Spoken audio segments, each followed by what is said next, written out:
Bonjour chers amis.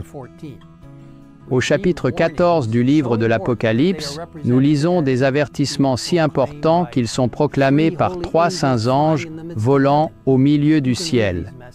Vous pouvez lire ces messages du verset 6 au verset 13. En résumé, ces messages particuliers appellent à l'adoration du vrai Dieu et au rejet des faux systèmes d'adoration. Cela inclut un jugement redoutable contre l'adoration de la bête et de son image. Il est donc très important que nous étudions assidûment les prophéties pour comprendre ce qu'est la marque de la bête et comment éviter de la recevoir. Malheureusement, plutôt que d'étudier les prophéties par elles-mêmes, de nombreuses personnes acceptent l'opinion des autres quant à la signification de ces messages essentiels. Dans La tragédie des siècles, nous lisons que, sans se lasser, Satan s'efforce de diriger nos regards vers les hommes plutôt que vers Dieu. Alors que les gens devraient sonder les Écritures pour y connaître leurs devoirs, il les pousse à choisir pour guide des évêques, des pasteurs, des professeurs de théologie, puis, s'emparant de l'esprit de ses conducteurs, il mène les foules à sa guise. En revanche, quand Jésus était sur terre, le peuple commun venait l'écouter et était béni. Bien qu'il parlât souvent en paraboles, ceux qui voulaient comprendre étaient capables de saisir leur signification. Les dirigeants de l'époque rejetèrent Jésus malgré tout. Et beaucoup se demandaient pourquoi des hommes si pieux et instruits rejetteraient Jésus si son message était vrai.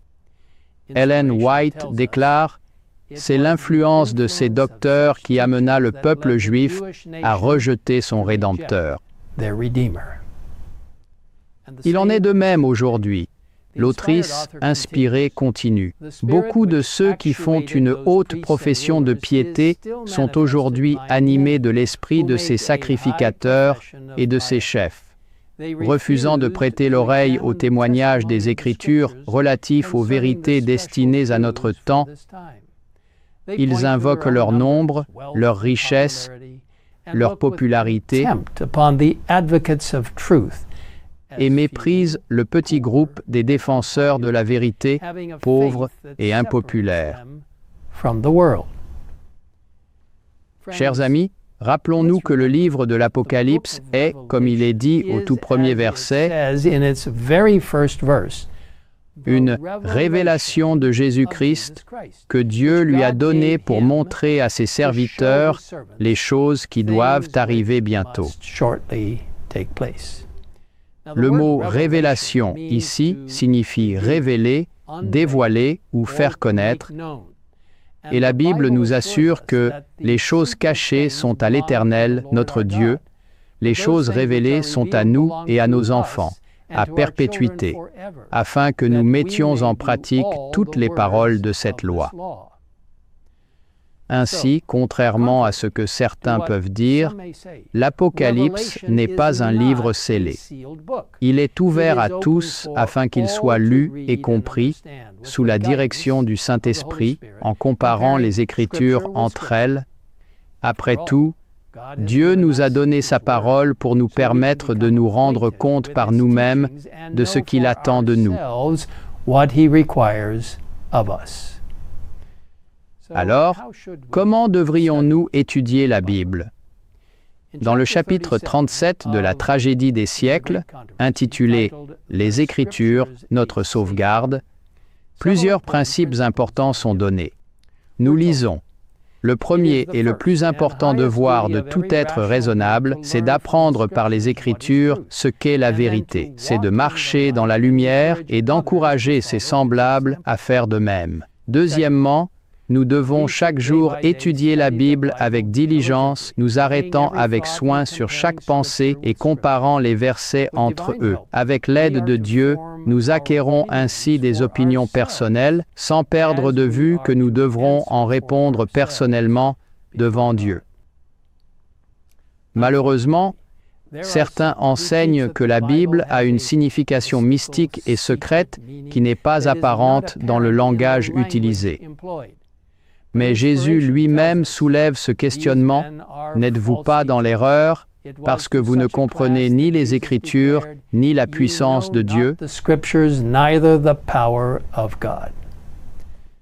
Troisièmement, et ceci est très important, là où il n'y a ni figure ni symbole, il faut donner aux termes de la Bible leur sens le plus évident. L'autrice poursuit: si l'on voulait attribuer aux paroles de l'Écriture leur sens propre, s'il n'y avait pas de faux docteurs pour égarer et troubler les esprits, il s'accomplirait sur la terre une œuvre qui réjouirait les anges et grâce à laquelle des milliers de brebis qui errent maintenant dans les ténèbres seraient introduites dans le céleste bercail. Quatrièmement, nous ne devrions pas avoir peur d'étudier les Écritures en profondeur, mais toujours avec humilité et un esprit d'apprenant. On ne saurait résoudre les difficultés scripturaires au moyen des méthodes utilisées pour résoudre les problèmes philosophiques. Nous sommes avertis de ne pas nous engager dans l'étude de la Bible avec l'esprit de suffisance avec lequel tant d'hommes abordent le domaine scientifique, mais avec prière, en comptant humblement sur Dieu et avec le désir sincère de connaître sa volonté. Il nous est dit que, autrement, les mauvais anges aveugleront notre entendement et endurciront nos cœurs au point que la vérité ne fera sur nous aucune impression.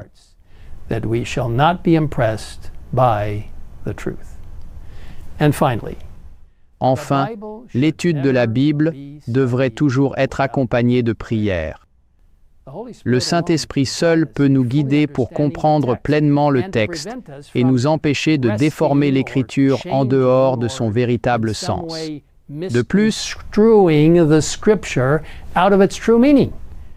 ceux qui souhaitent étudier la parole de Dieu ont cette merveilleuse assurance.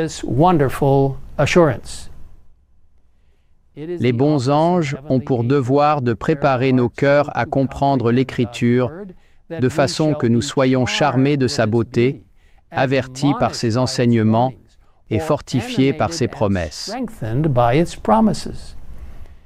Chers amis, alors que nous considérons l'importance de l'étude de la Bible, faisons nôtre cette belle prière du psalmiste.